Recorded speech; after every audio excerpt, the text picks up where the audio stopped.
everybody, Ty here. Hope everyone is doing well.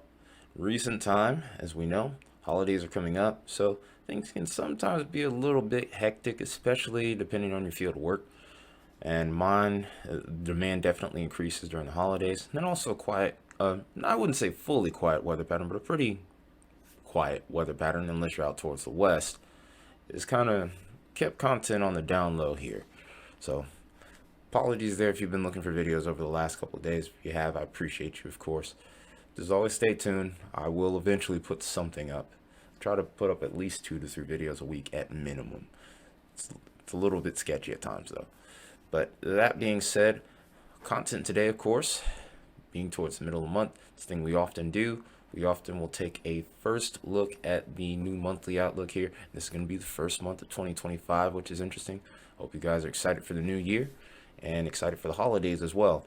So a couple interesting things that I've made note of here, not just with last month, but this month as well. This month we started out with what was called a positive PNA, where it was warm out towards the west and then cooler out towards the east. Towards the very end, we kind of ended up in a situation where the entire lower 48 is above average here. And at times, we've also switched over to the negative PNA, which is basically the inverse of what we talked about. Basically, the west being colder than the east. Kind of more so right now, and we're probably going to be ending the year out in more what I would say a neutral shift, where we're just really above average across the board. Kind of has the look of a summer setup, even though it still kind of feels like winter. But as far as the temperature anomaly is concerned, pretty much neutral or just above average across the board here in regards to temperatures. Now, one reason why this month has been a wild card along with this upcoming month is the fact that we're teetering right on the edge of being in a what's called a neutral end zone, and that's when the waters around the Pacific are right about at average or just maybe a little bit below, above or even below. Right around this range here, the zero point 0.5 to negative zero point 0.5 degrees Celsius is that threshold for the neutral enzo phase. And that usually will throw a wrench in winter, so to speak, here. It's pretty easy to get a good grasp of what's going on if you're in the El Nino or La Nina phase, but we're kind of right down the middle here. And a great way of being able to tell that much is by looking at this map here. Of course, this was December 4th, and not much has changed since then. We're pretty much at a similar point here where we have water that's right about at average here, just a tiny bit below, and that's going to continue to be the case, and it's going to only continue to evolve as we go through January. We'll make a follow-up video and also a seasonal outlook where we get into the details of just how this is affecting our weather a little bit later on. But in any case, though, is we're looking at this outlook map in regards to temperature over here. Couple of points of interest. Since we're still in a weak La Nina phase, we can anticipate a slightly, and I mean just ever so slightly higher probability, maybe below average temperatures towards the northern states, especially over towards areas like North Dakota, maybe the UP of Michigan, and also parts of northern Minnesota, possibly. Really, that's going to depend a lot on the storm track and the troughing. Do think that the northwest is also going to be a potential point of interest in regards to those cooler than average temperatures here. For the most part, everywhere else is showing equal chances of above or below average temperatures, with a low confidence probability over towards the southern states in regards to above average temperatures, unless you're over towards Texas and Louisiana, where we have those slightly higher numbers here, where we're getting to the 40 to 50, even the 60 percentile region there. Over towards Alaska, which is always a point of interest in regards to how the Northwest will turn out, we're seeing right now equal chances of above or below average temperatures as of right now. So still going to be watching to see how this pans out. We do always have a follow-up video to this towards the end of the month or beginning of next month, with it being obviously New Year's Day. We'll probably end up doing that most likely. But in any case, though, let's go ahead and take a look at the precip outlook to go with that. It gets very active towards the northern states. Kind of has that typical look of a La Nina calling card, but like I said, we're teetering right on the edge here. So this could be a little bit anomalous at times in regards to how things turn out here.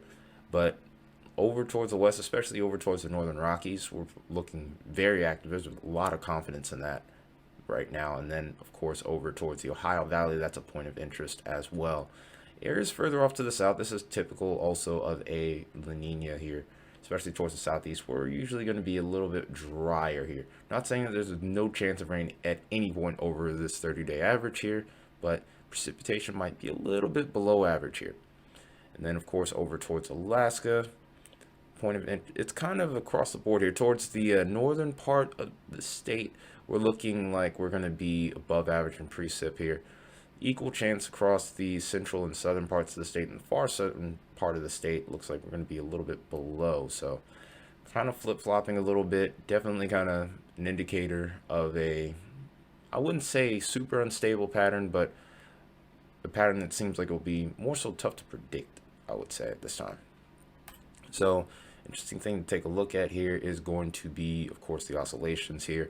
We got the Arctic oscillation towards the North Pole that we're watching, and then, of course, we're watching the NAO. Right now, we're kind of in that negative phase, so expect a little bit of cold air to sneak into the eastern parts of the U.S. and deep south here. This is going to be right around the Christmas time frame. This isn't going to affect our temperatures significantly. In fact, I expect the holidays themselves to be relatively above average. Now, as we go further along here, I'm going to try to move this map to where you can see the time frame here. This is right around New Year's. There we go. We're still well above average at this point.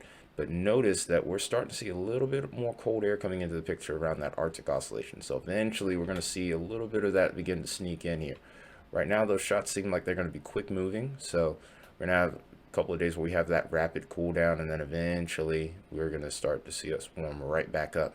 But interesting thing to make note of here as we go further along here, start to see that NAO phase here. The North Atlantic oscillation starts to go negative, and now the east is starting to get a little bit cooler. And then we start to see this phase kind of hold out throughout the rest of the month here. So a lot of flip-flopping could be possible here for the month of January. We'll have to see how things pan out with this ultimately, but definitely something we want to pay close attention to. Could affect all aspects of the weather here. The storm track is really going to be truly the deciding factor as to just who gets what and just how significant the effects will be. How this actually will look on the temperature map is actually pretty interesting as well. You would think that with those couple cold air masses that we were seeing on there, that it's going to significantly affect our temperatures after the holidays here. And it's not quite what you would think here. And also, one thing to make note of here, again, like I was saying before, holidays look like they could be well above average, even some records being broken here towards the northern states, where we have the probability of being about 20 to even 40 degrees above average towards the far northern states. Now, how that looks for you guys, it's not going to be necessarily anything of major significance. It's not going to be super stupendous, but some of these areas here could be wondering what the heck's going on. It's probably feeling a little bit like spring, and you wouldn't be wrong for that. But that abundance of cold air does taper off ever so slightly as we get into that first week and a half of January here. As we go further along here, so we start to see the opportunity for some cold air to come into play. Doesn't really look all that significant though. This was right towards when we started seeing those cold air masses starting to kick in towards the eastern half of the U.S. Albeit, we're kind of hanging more towards average, maybe just a little bit below here. Now, keep in mind, we're looking at this from a week-to-week basis. This isn't really showing what the day-to-day could be like. So keep in mind, there could be some outliers here and there that are the reason why we see some above or below average temperatures here. So definitely need to be watchful of that. And right towards the end of the month, notice that more cold air is starting to move in towards the northern states. Not really a surprise there. And we're kind of hanging above average here towards the eastern half of the U.S. West definitely has the warmer temperatures of the two regions, though. Now, in regards to precipitation, things kind of get interesting. We already have that bombed out cyclone and potentially some atmospheric river conditions ahead towards the northwest. Not really a surprise there, but as we go further along, especially as we get towards the middle part of the month, I do see indications of an increasingly active weather pattern maybe taking shape. We start to see a clear corridor where we're seeing the average to slightly above average precip numbers across the eastern half of the U.S. and it kind of almost connects as well with the western half of the U.S. here. So might be a more active storm pattern ahead here based off of what the jet stream could be doing towards the end of the month. Now keep in mind, we're looking well over a month in advance, so a lot of what I'm saying could be hearsay at this point, but just need to be watchful and be prepared for changing conditions here. Hope you guys enjoy the holidays. I'll have follow-up videos soon. Till then, take care and have an awesome rest of your day.